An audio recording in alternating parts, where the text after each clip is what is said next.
കേരളത്തിന്റെ മുഖ്യമന്ത്രി ആരോടും പറയാതെ അമേരിക്കയിൽ ചികിത്സയ്ക്ക് പോയിരിക്കുകയാണ്. അദ്ദേഹം നേരത്തെ അമേരിക്കയിൽ ചികിത്സയ്ക്ക് പോയിരുന്നു. അപ്പൊ അമേരിക്കയിൽ പോയി ചികിത്സ ചെയ്യുന്നതിന് ഞങ്ങളാരും എതിരല്ല. അദ്ദേഹത്തിന് വിദഗ്ധ ചികിത്സ നൽകണമെങ്കിൽ അതിനാരും എതിരല്ല.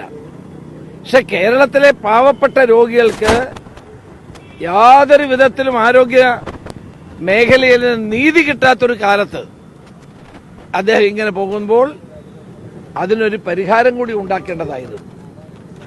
ആരോഗ്യമന്ത്രിയുടെ പിടിപ്പുകേട്, ആരോഗ്യ വകുപ്പിന്റെ പിടിപ്പുകേട് പരിഹരിച്ചിട്ട് വേണമായിരുന്നു അദ്ദേഹം പോകാൻ.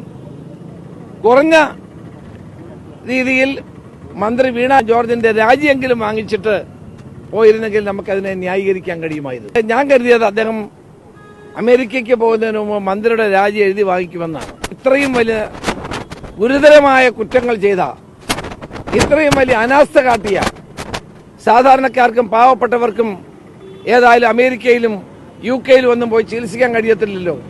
അവരുടെ കാര്യം കൂടി ഗവൺമെന്റ് ശ്രദ്ധിക്കുമെന്ന് ഞാൻ കരുതി. പക്ഷേ ഒന്നും ഉണ്ടായില്ലെന്ന് മാത്രമല്ല, ഇന്നലെ പാർട്ടി സെക്രട്ടറി വളരെ നിഷേധാത്മകമായ നിലയിലാണ് പറഞ്ഞത്.